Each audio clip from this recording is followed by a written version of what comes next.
Hello viewers, how are you? Welcome to my YouTube channel let's total. आज मैं आपसे share करने जा रहा हूँ अपने एक्सपीरियंस, जो कि मैं गाड़ी सर्विस कराने के टाइम पे क्या क्या बातों का ध्यान रखता हूँ, कैसे मेरी गाड़ी लंबा चलती है और क्या मेरे वेयर एंड टेयर पे कम प्रॉब्लम्स आ रही है। क्योंकि मैंने ऑब्जर्व किया है कि जो लोग अपनी गाड़ी को सर्विस सेंटर के सहारे छोड़ देते हैं, वहाँ पर नहीं अपना स्टैंड करते हैं उस टाइम पर जब वो गाड़ी सर्विस हो रही है, अपने घर पे ही उसको बुलाकर गाड़ी की दे दी जाती है। तो उसमें क्या-क्या मिसयूज़ होता है गाड़ियों में, मैंने ये ऑब्ज़र्व किया है वेरी क्लोज़ली। अगर आप सिर पर खड़े होके काम करा रहे हैं, तो मैकेनिक के हड्डी में डर रहता है। वो हमें आपके ध्यान रखता है चीज़ों का और आप उल्टा-सीधा काम नहीं करता है। जैसे कि इम्पोर्टेंट पैरामीटर्स जो कि है, जैसे कि आपका ब्रेक पैड चेंज कराना। जब भी आप ब्रेक पैड चेंज कराने लगेंगे या फिर कभी भी सर्विस के लिए गाड़ी देंगे, तो कुछ ना कुछ छोल-वो करने की हमेशा कोशिश में रहते हैं, क्योंकि देखो वो भी एक कम इनकम वाले लोग होते हैं। तो उनको भी कहीं न कहीं से जुगाड़ करके पैसा बनाने का उनका भी होता है।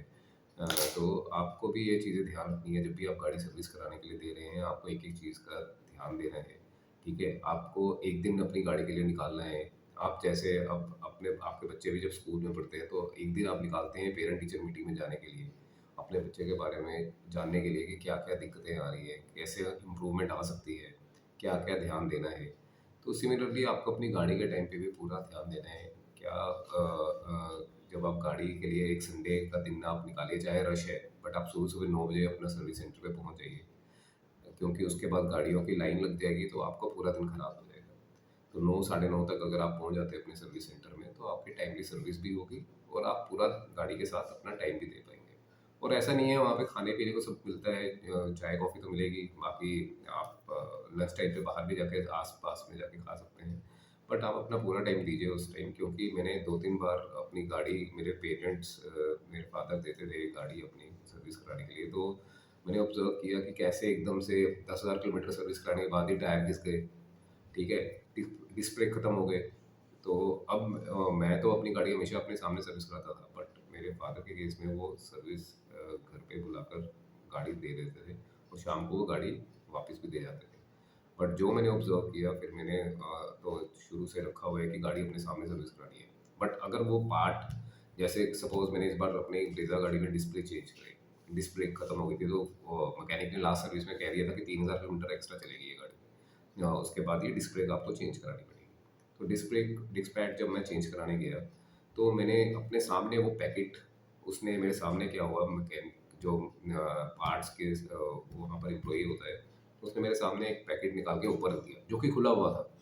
तो मैंने जब खोल के चेक किया, मैंने कहा यार मुझे तो फ्रेश पैकेट, जो सील्ड पैकेट है वो चाहिए। ये नहीं कि तुम्हारे सबसे ऊपर रखा हुआ था, पता नहीं किस गाड़ी का निकाल के रखा हुआ है। और ये होता है, ये किसी ना किसी नई गाड़ी का डिस्क पैड निकाल के उसमें थोड़ी पुरानी गाड़ी का डाल देते हैं और वो आगे आपको कॉस्टली बेचते हैं, क्योंकि अगर आप डायरेक्ट कंपनी से डलवाते हैं ब्रेक पैड, तो वो कॉस्टली पड़ता है। और मुझे भी जब ब्रेजा गाड़ी का 3500 रुपये का ब्रेक पैड पड़ा है।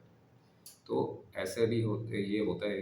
ये आपको अपने सामने पार्ट, एक-एक पार्ट खुलवा के वहाँ पे खुलवाना चाहिए, ठीक है? जैसे ही वो नया पार्ट लेने जा रहा है, चाहे वो इंजन ऑयल है, चाहे एयर फ़िल्टर है, चाहे आपका ब्रेक पैड है। ब्रेक पैड पैड में सबसे ज़्यादा झोल करते हैं ये जो मैकेनिक्स होते हैं। तो अपने सामने आपको खुलवाना है और सील भी अपने सामने तोड़वानी है। जिसका सील नहीं लगा हुआ है, तो आप उसको टेप से भी जोड़ा हुआ है, तो उसको सीधा मना कर दीजिए कि मुझे तो कंपनी का सील ब्रोक करके फिर आप दीजिए। क्योंकि उसमें बहुत ज़्यादा चैलेंज होते हैं। अब देखिए, मैंने अपनी गाड़ी, ब्रीज़ा गाड़ी 55,000 किलोमीटर से ऊपर हो गई है मेरी गाड़ी। मैंने हर सर्विस अपने सामने कराई है और 55,000 किलोमीटर पे जाके फर्स्ट टाइम ऐसा हुआ है मेरे ब्रेक पैड घिसे हैं। नहीं तो मेरे भी ब्रेक पैड पहले पुरानी गाड़ी में एक बार मैं गया i20 में, तो मैं थोड़े काम के लिए, मेरे को काम था, मैंने कहा यार तुम सर्विस करो, मैं 10 मिनट में आया। जैसे ही मैं 10 मिनट में आया, तो हुंडई की उस वर्कशॉप में एक गाड़ी का बैटरी मेरी बैटरी के साथ कनेक्ट की हुई है। तो मुझे शक हुआ, मैंने चलो जब पहुँचा तो वो तब तक वो शायद कांड कर चुके थे। बट वो कहते हैं कि एक वायर रह गई, हमें वायर निकालनी है। मैंने कहा कुछ मेरी गाड़ी से नहीं निकलेगा। ये तुमने जो कैसे किसी और की गाड़ी में मेरी बैटरी, कहते नहीं हमने टेस्ट करने के लिए उसकी गाड़ी स्टार्ट नहीं हो रही थी। मैं कहा मेरी गाड़ी की बैटरी निकालनी थी, और वो भी same model i20, same colour, सब कुछ सेम, ठीक है? तो अब क्या हुआ, वही गाड़ी जो मेरी i20 थी, उसकी बैटरी जब दूसरी गाड़ी में लगा के चेक की, पता नहीं क्या झोल किया उन्होंने, और जब मैं वापस आया तो मेरी गाड़ी में वो फिट कर रहे थे बैटरी। तो वही अपना 10,000 किलोमीटर से पहले-पहले मेरी बैटरी की वैलिडिटी, मेरी बैटरी में प्रॉब्लम आनी शुरू हो गई। तो ये झोल होता है, अपने सामने सर्विस कराइए। आपके ही गाड़ी के इंपॉर्टेंट पार्ट्स किसी और गाड़ी में चले जाएंगे, आपकी बैटरी और डिस्क पैड बिल्कुल ठीक होंगे, इवन टायर भी चेंज कर देते हैं वो।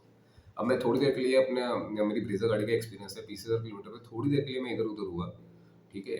और उन्होंने मेरी जो डिक्की का एक कवर होता है स्टपनी के ऊपर, डिक्की के अंदर, तो वो स्टपनी का कवर जब मैं वापस आया तो देखा कि वो लूज, थोड़ा सा ऊपर को फूला हुआ। मैंने कहा यार ये तो सर्विस कराने के टाइम पे जब मैं आया था तब तो बिल्कुल ठीक था, ये सर्विस के बाद कैसे चेंज हो गया, ये एकदम से कैसे ऊपर को फूल गया। तो वो किसी ने मैकेनिक को बोलकर अपनी गाड़ी का जो थोड़ा सा फूला हुआ वो डिक्की का वो कार्डबोर्ड टाइप कवर होता है जो स्टपनी के ऊपर लगता है, उसको रिप्लेस करा के मेरी गाड़ी के साथ चेंज करा दिया। बट अब मेरी गलती कि मैं थोड़ी देर के लिए लंच करने चला गया और वो पीछे से ये गेम हो गई। तो ये गाड़ी जो है आपको अपने सामने सब करानी है, अगर आपको लॉन्ग टर्म चलानी है, ठीक है। आपके सामने होगा तो गाड़ी में ये पार्ट्स की डेटोरेशन नहीं होगी, क्योंकि ये घी झोल चलता है। जितने मर्जी कैमरे लगा दें, ये मैकेनिक बोनेट खोल के उसके अंदर क्या कर रहे हैं कुछ को किसी को कुछ नहीं पता चल रहा है, ना कोई टेक केयर करता है। और मे बी जो इनके एडवाइज़र के इंचार्ज होते हैं वो भी शायद मिले हों। ये सब में नेक्सस होके ही होता है। ऐसे नहीं, जैसे ही मैंने उसको बोला कि यार अभी ब्रेजा की सर्विस में ब्रेक पैड की जो मैंने आपको बात बताई, जैसे ही मैंने उसको बोला, मैंने कहा ये तो ब्रेक पैड यूज़ किए हुए हैं, दोनों के चेहरों पे थोड़ी सी स्माइल थी। बट मैंने कहा कि ये रखो वापस, मुझे फ्रेश पीस अंदर से लेके आओ। ये जो आपने अपने ड्रॉअर के नीचे से एकदम से पीस निकाल दिया ब्रेक पैड, पहले वो कहता था ब्रेक पैड पता करना पड़ेगा, पता नहीं है कि नहीं है, और एकदम से वो ब्रेक पैड निकल आया तो पता नहीं किस गाड़ी का निकाल के मुझे टरकाया जा रहा। तो ये चीज़ें आपने बहुत ज़रूर ध्यान रखनी है, जो भी आपका मैकेनिक पार्ट निकालने के लिए वहाँ जा रहे हैं, चाहे वो इंजन ऑयल लेने जा रहे हैं, चाहे कुछ भी लेने जा रहे हैं, आप उसके साथ एक कंपनी करिए, वहाँ पे अपने सामने पार्ट खुलवाइए। अगर आप अपनी गाड़ी में कोई भी प्रॉब्लम नहीं चाहते हैं, यू नेवर नो, कल को ये ब्रेक पैड एकदम से पुरानी गाड़ी के चल के 10,000 किलोमीटर बाद ही चेंज हो गए, 3,000 3500 का अगर ब्रेक पैड आ रहा है और 10,000 किलोमीटर बाद आपको चेंज करना पड़ रहा है, तो आपके लिए भी एक प्रॉब्लम है ना। और हाईवे पे जाते जाते, पहाड़ी एरिया पे जाते जाते खराब हो जाए, जहाँ पे आसपास कोई मैकेनिक भी नहीं मिलता, तो आप क्या करेंगे। तो ओरिजिनल चीज़ जब आप लगा रहे हैं तो आपका पूरा हक बनता है कि आप उसको पूरा वेरीफाई करिए अपने सामने, और अपने सामने ही इसको लगवाइए। तो मेरी आप सबसे यही गुजारिश है कि एक दिन अपना निकालिए, अपने बच्चे की तरह इसको ट्रीट करिए। बच्चे की पेरेंट टीचर मीटिंग में जैसे आप एक दिन छुट्टी लेके जाते हैं, सेम अपना गाड़ी के लिए एक दिन पूरा निकालिए और पूरा टाइम दीजिए, और अपने सामने ही सब कुछ करें। किसी के सहारे ना छोड़िए कुछ, आपको ही दिक्कत आनी है आने वाले टाइम में। तो प्लीज़, अगर आपको मेरे सजेशन अच्छा लगा तो इसको लाइक करिए, सब्सक्राइब करिए मेरे चैनल को, और अपना कमेंट भी डालिए कि आपको कभी कोई ये चैलेंज ऐसा फेस हुआ तो मुझसे भी अपना शेयर करिए, तो क्या पता मुझे भी आपसे कुछ सीखने को मिले। So thanks for watching my channel. Thank you, thanks a lot.